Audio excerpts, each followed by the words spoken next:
All right. Well, then we're going to go to coaching staffs Yep. to finish out our rankings, and we'll add it all up and see who finished where. Yep. Yeah, right before the third preseason game start for teams. Yep. All right. First, I guess I'll take first pick here, and that is the Chiefs. I'm going to take first. Okay. Andy Reid, Eric Bieniemy, Steve Spagnuolo, and Dave Taub. Okay. That's fair. I'm going to take the Patriots here. I know it's kind of a cop out, but Bill Belichick. Matt Patricia really moves it up. But he's not that bad of an assistant. He's never been a bad assistant. He just Isn't can't he be calling offensive plays though this year? No, they're going back and forth with Joe Judge. Okay. So we'll see who they're competing for it. Steve Belichick and Gerard Mayo. Gerard Mayo was a good player, but Bill Belichick, he knows what he's doing. He's the best coach and head coach in NFL history. So you can't place him not in the top 4, I think. So. All right. Number 2. Give me the Buffalo Bills, man. Sean McDermott, Ken Dorsey at offense, and Leslie Frazier as a DC. Yeah. I'll take it. Yep. So that was 3, right? So we'll go 4 here. Yeah.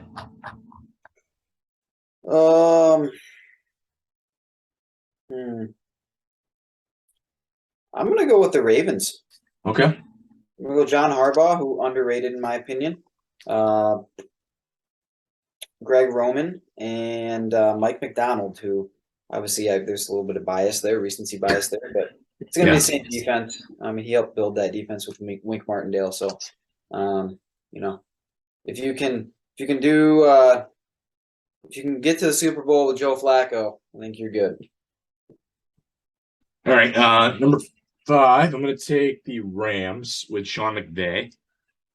Raheem Morris is the defensive coordinator. He's really good at his job. But the one concern there, I think, is with Liam Cohn now being the OC. He used to be the Kentucky offensive coordinator, and then he was promoted to be the assistant wide receiver coach and assistant QB coach for the Rams. So he got his promotion that way. Yeah, and I think, that's mitigated a little bit because Sean McVay is the offensive coordinator, let's be honest. Yeah, probably. But I agree.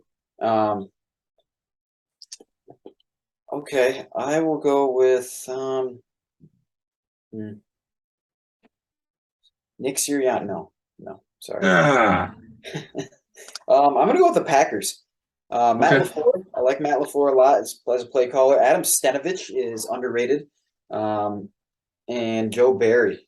Adam Stenavich, Michigan grad. All right. Let's see here.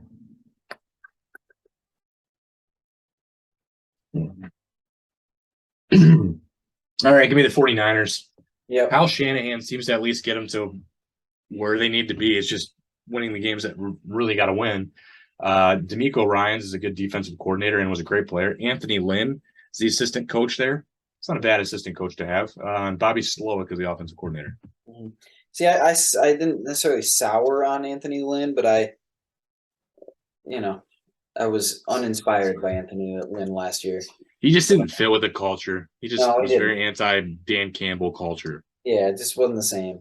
I think Dan Campbell hired him for the name. Obviously, he had. Well, he hired him for the name, and I think players like playing for Anthony Lynn, but it just didn't work. What's going on there? So that's fine. It worked. You made the change and you move on. I'm gonna go with the Steelers here. Yep, that's the next one. Yeah. Mike Tomlin, Matt Canada has bounced around college pro. I like Terrell Austin a lot and John Mitchell. Former Lion, yeah. Yep, Terrell Austin's awesome. That's a good one. Oh man. See, it's like I really like this coach, but golly, I am not big on his coordinators. I'll take the Titans here. Just Mike Vrabel, I think, is that good. Yeah. But Todd Downing and Tim Kelly to be offensive coordinators and Shane Bowen defensive. I just yikes. Those guys don't really ring bells, but they still did a pretty good job of what they had, even the second half of the year without Derrick Henry. So yeah. Man. I'm gonna take the Bucks here. I am.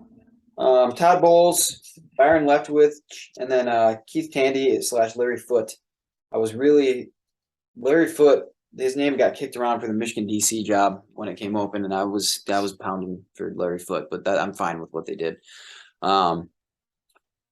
So yeah, I mean, I don't know. Todd Bowles as a head coach has been sometimes uninspiring, but I'm not sure it really matters in this situation.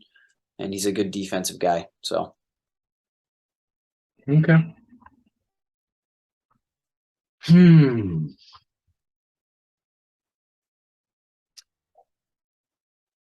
Matt Eberflus.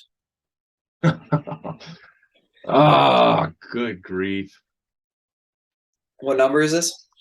This is 11, I think. All right. There's definitely some decent ones still around. There's still some names. I just want to know. Golly. You know what? The Cardinals coaching staff is loaded with just people. It's like, are they going to jump over each other though? There's so many like assistant head coaches and splitting coordinators, and so Cliff Kingsbury has to try to figure out how to navigate and manage that. But then Spencer Whipple and Cameron Turner for the offense. Vance Joseph is a proven defensive coordinator. Yeah. Then Sean Jefferson, obviously, we remember as Lions fans, is with Jeff Rogers as the assistant coaches. So I think that coaching staff's really good. It's just how's it going to work? Yeah, there's too many people. It's almost like you would say too many cooks in the kitchen. Yeah, it's possible. But if you want to watch in-season Hard Knocks, you can find out. Yeah. All right. I mean, I think he's maybe lost it a little bit, but You're going to say Pete Carroll? No. No, he's lost it. But I like his staff, so I'm going to go with the Cowboys here. Mike McCarthy. I like Kellen Moore as an offensive coordinator. Dan Quinn is a proven defensive guy, and then Rob Davis. Dan Quinn was a Super Bowl head coach, even though he blew it, but he was a Super Bowl head coach. Mm. Mike McCarthy's been there, been good. I feel like it's like the players are running the team instead of Mike McCarthy's running the team. They're talking about it's always Jerry Jones is still running that team. That's true.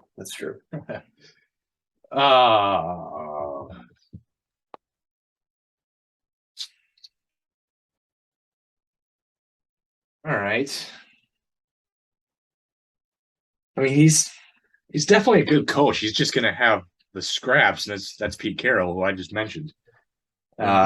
Shane Waldron's offensive coordinator, Clint Hurt defensive coordinator. Not big on the coordinators either, but Pete Carroll's just been doing it for so dang long.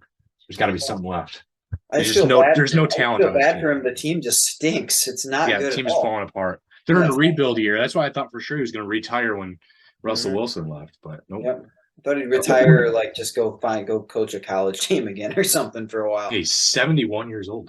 Yeah, he's probably not going back to college. That's not. No. I'm gonna go with the Chargers here. Yep, Brandon Staley. I like Brandon Staley a lot. And Joe Lombardi, not my favorite, but Shane Day, and then Ronaldo Hill. Good one. All right, at 15 here, obviously he must have done something right. Super Bowl runner-up. I'm going to take the Bengals. Zach Taylor. Yeah. Brian Callahan, offensive coordinator, and Lou Anarumo for defensive coordinator. I mean, obviously they got to where they were for a reason. So let's see what happens. Yeah, I like that. I like Zach Taylor. I think he's definitely a good offensive mind. We'll see where it goes overall. I will go with. I'm gonna go with the Colts. Yep, that was my next one. Marcus Brady, and then Gus Bradley's been around. He's been a really good coach for a lot of different teams. So, yep, that was for sure my next one. Yep.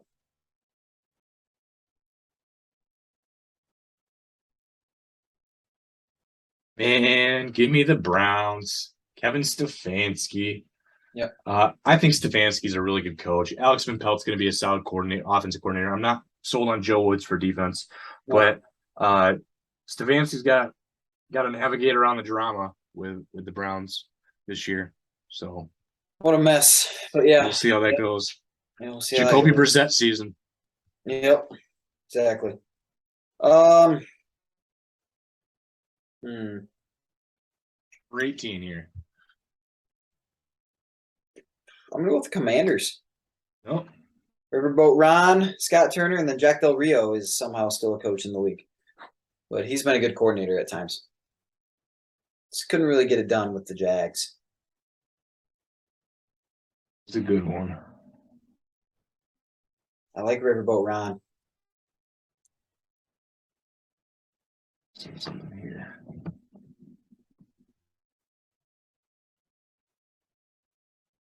Okay. All right, number 19. It's not crazy, man. Doug Peterson's proven it. Mm-hmm. I'm taking the Jaguars at 19. Press Taylor and Jim Bob Cooter for the offense. I would And take Mike the Jaguars at 19 solely because it's not Urban Meyer. You could have had a donut coaching that team better. Right. Like, I mean, where did we have them last year? They were probably pretty low, but good grief. I'm just going to say this. Some people wanted Urban Meyer to be the Lions head coach. Please. That might have been me for a brief minute. That was you for a brief moment. I don't think he was your number one choice, but he was I had three three options. He was my top three for sure. And I'm like, no, he's just a terrible human. So, all right. Over that. I just couldn't in my head picture him losing, so I was like, maybe there's something. Well, no, here. that's fair. I mean, I guess, but you know. But then now I can picture him losing, and in life as well. Yeah, he just sucks at life. I don't know. This is kind of difficult. I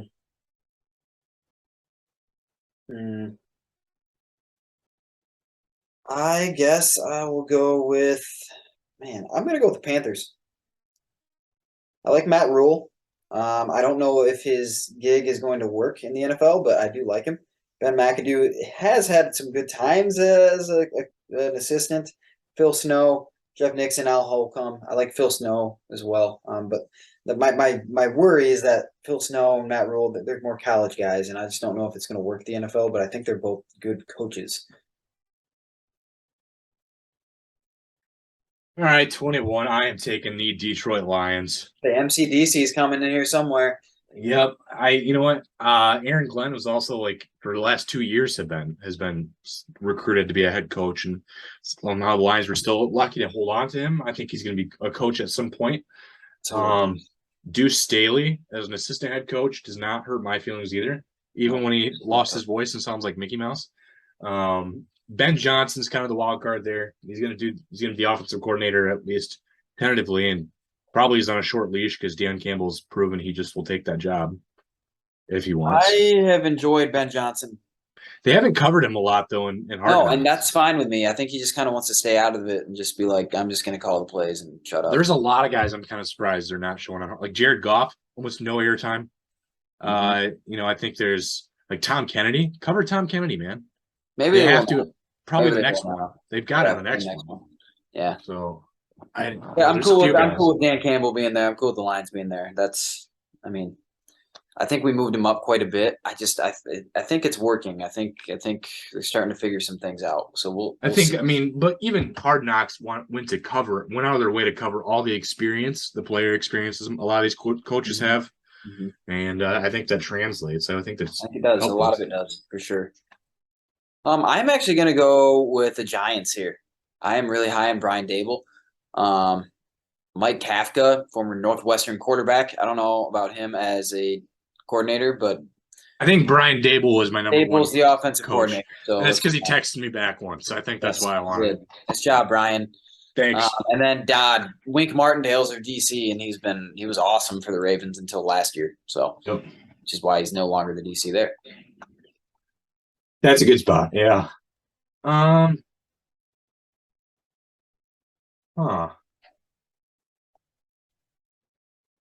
We're getting to this. You're either going with experienced guys who maybe aren't that good, or guys that just are really young, or guys who are just not good. But I think it's almost kind of like in between here. Dennis Allen with the Saints, I think, has been around for a long time, and he's taken over a Sean Payton team. I think that's at least was pretty much kept intact. Yeah. Pete Carmichael was there. Ryan Nielsen and Chris Richard to split defensive jobs, and Darren Rizzi as the assistant coach. he's gonna have help at least, even if he doesn't think he needs it this first year. I don't think Sean Payton left with bad enough terms. Everyone's like, peace. I think it's still pretty intact, and I think that helps. Yeah, I think they'll actually be a pretty decent team. And I think Dennis Allen's been in the league for so long now. He's got to have some control as a coach. So, oh, no doubt. Yeah, I'd like that one. What number are you at? This is 24. 24. Okay. I'll take the Raiders here. Yeah. Josh McDaniels has been around a long time. I mean, kind of failed as a head coach once, but we'll see how it goes this time around. Mick Lombardi and then Patrick Graham. I don't know. We'll see if McDaniels has learned something from his previous failed attempts as a head coach, including the 4 seconds he was the head coach for the Indianapolis Colts. So, well, I actually don't mind Kevin O'Connell, so I'm going to take the Vikings here. Yep. Because I also like Mike Pettin as the assistant coach there. I think that's going to be really helpful to have that veteran leadership to help. And then obviously Wes Phillips and Ed Donatel as the two coordinators. So, yep. What is this, 26? I will go with. I'm actually going to go with the Falcons here. I like Arthur Smith. Arthur Smith, Dave Ragone, and then I like Dean Pease. Dean Pease being the elder guy there. He's been around a long time. I think that'll help Arthur Smith out a lot. I really like what Arthur Smith. I mean, I don't know. It was one preseason game, but like I like his play calling. He can really. I'll be interested to see what he does with like Marcus Mariota a little bit here. So. Yeah, I think he's actually a pretty good coach.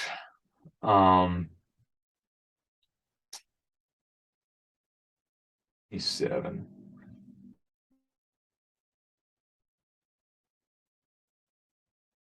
Eesh. Man, give me the Texans. Yeah. Lovie Smith. He's had success as a head coach. Whether it's been Illinois, as much success as you can have at Illinois, or the Bears when he went to the Super Bowl. Pep Hamilton, obviously we know that name. And then Jacques Chasseur and Ben Bowling for defense. Chasseur is a longtime player in the NFL as well. So yep. 28? I think so. All right, I'll go with the Jets. I just kind of that's the right move. That's the right move. Like Robert Saleh. I just feel bad for him a little bit. So we'll go Robert Saleh, Mike LaFleur, and Jeff Ulbrich. I kind of like Mike's or Robert Saleh still. So we'll see how he goes. He's kind of like, I don't know, like I feel like he's like Dan Campbell without as much of a vision or understanding of how to like what players want or like how to be but he's like Dan Campbell without a good owner. Maybe that's like Dan Campbell without using the word man too much. That or yeah. It wouldn't be surprised. Like if the Lions hired Robert Saleh, I wouldn't have hated it at that time. Yeah, I like that option too. Yeah. Right. As much of an Islamophobe as I can be, I would have been okay with Robert Saleh is still good. You gotta take the talent. All right, give me the Broncos and Nathaniel Hackett. Yeah. I think he's the next best here just with his obvious success he had with the Packers as offensive coordinator. And all the rest of these guys, I wasn't big on their careers. But Clint Kubiak and Justin Alton on offense and Ajiro Avero.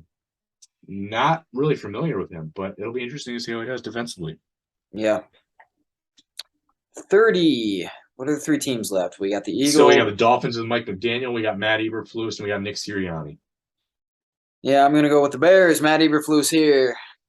Matt Eberflus, Luke Getsy, Alan Williams. I hate this. I hate these last 3 so bad. But the next 2 had some of the worst interviews I've ever seen in my entire life. So Matt Eberflus automatically gets put above them purely because of that. All right. Well, I'm gonna. He was a clown last year with Nick Sirianni. I'm taking him at 31. Only because somehow he still went 9-8 in the regular season with a roster that we probably didn't look at as being very good. So I think he might not be a bad head coach. I think he probably deserves to be higher on the list. It was just the most ridiculous. It's just awkward. It Yeah, was just I mean, weird. He's like on the Jonathan spectrum. Gannon. Jonathan Gannon did a nice job of defensive coordinator. I know he got some Yep. calls for head coach this year. So Jonathan Gannon probably helps a little bit defensively. Yep. But Shane Steichen and Jamal Singleton, all helping offensively as well. So Yep. So I get to go with the Dolphins. Mike McDaniel, also a dumb interview. Just a few stupid interviews. Welcome to Miami. That was the dumbest and most awkward thing I've ever seen. Frank Smith, Josh Boyer, and John Embry. The caveat here is I actually think the Dolphins have a pretty decent roster, especially on offense. So Yep. he might, and the same, it might be a Sirianni situation where he might deserve to be higher. But I mean, he hasn't proven anything, first of all, and he's just weird. I just don't really like. I don't know. I don't see that working out, but maybe I'm wrong. It'll be an interesting rookie year. I think the Dolphins are going to be a fun team to watch, but I think it's just he's a weird dude, man. He's weird. The airplane interview, I think when he called, was it Tua? That was one of the weirdest things I've ever heard. What was going on there? He was on his private jet with a video call with Tua, and I was like, this is hard to watch. It was hard. It was cringe. Cringe-worthy. So it'll be a fun year. I'll get They those need to not rankings record up. him doing anything other than coaching on the sideline. That's it. Yep. That's Yeah. it. Just So, weird. They're gonna Yeah, I'll get these all added up. We'll get those posted on the Instagram, and it'll be interesting to see how ours pans out. We weren't terrible. We were off on a couple teams last year, but for the most part, we're pretty accurate on these things. I don't think the coaches thing is going to move the needle too much in a direction either. I don't think a terrible team. I don't think we put their coach that much higher. Do you? Probably not. I mean, Belichick might be the highest for a team that might be average. Yeah. The Patriots are an average football team. Belichick's going to take them up to the next wild card tier. Right. So. But that's kind of what he does. He takes pretty subpar teams and somehow sneaks them into the playoffs. Team of third graders and rocks it. Yeah. So next week, if baby permitting, Isaiah may make an appearance back on to do the NFL preview. I believe we're doing our NFL preview show next week. We'll probably try to squeeze in our 1999 redraft in first. Yep. And then go from there. But that's the plan for next week. Regardless if Isaiah's got the baby or not, though, the show will go on. We'll be there. So we will be there. No. All right. We'll see you next week. See you.